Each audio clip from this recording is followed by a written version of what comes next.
जो सिकंदराबाद का प्रसिद्ध पीपल का पेड़ है, जहाँ सैनिक, अंग्रेज सैनिक आके आराम करते थे, वहाँ पर वो चढ़ के छुप गई। वीरांगना उदा देवी ने 36 अंग्रेजों को पीपल पे चढ़ के मारा।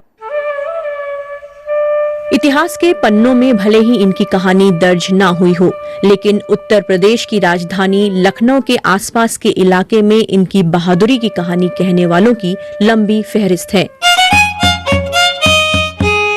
दलित समुदाय से आने वाली उदा देवी लखनऊ के नवाब वाजिद अली शाह की बेगम हजरत महल की सुरक्षा के लिए काम करती थी, जबकि उनके पति मक्का पासी नवाब की सेना में सैनिक थे। जो उदा देवी थी वो पहले से ही हजरत महल बेगम की महिला सेना का हिस्सा थी, तो वो एक सैनिक, महिला सैनिक के रूप में एक शिक्षित हो चुकी थी अपने पति के जीवन काल में ही। उदा देवी पहले उनके यहाँ सेविका भी थी और उनकी सैन्य सुरक्षा दस्ता की सदस्य भी थी, तो ये एक तरह से सेविकाएं थी, साथ साथ सैन्य गार्ड भी हुआ करती थी।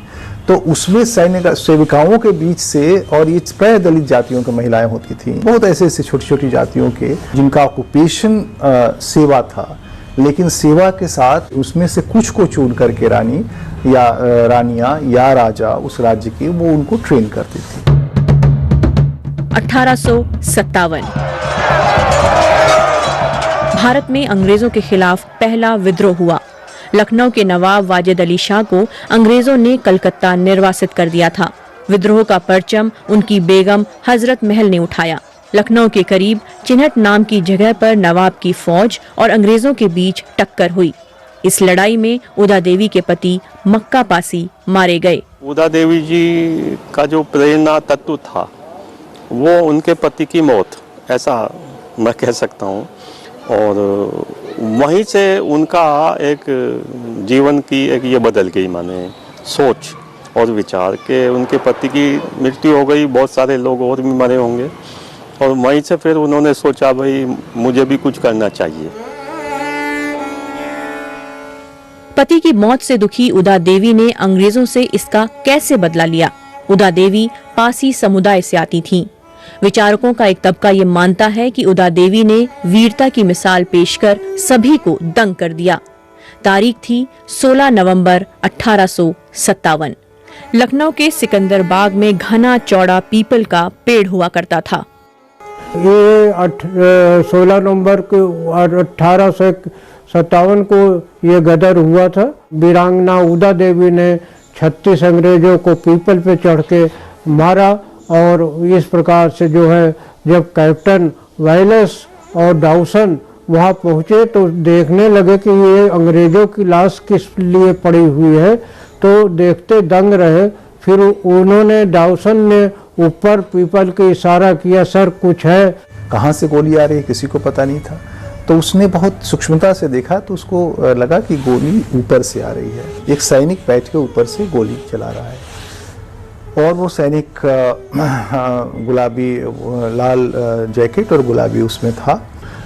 फिर नीचे से इन लोगों ने उनको गोली मारी और वो फिर गिरी, खून से लथपथ थी, तो जैकेट हटाया गया तो देखा सैनिकों ने, अंग्रेज सैनिकों ने, कि ये तो पुरुष नहीं महिला थी, और उसने फिर वो महिला आइडेंटिफाई हुई उदा देवी के रूप में।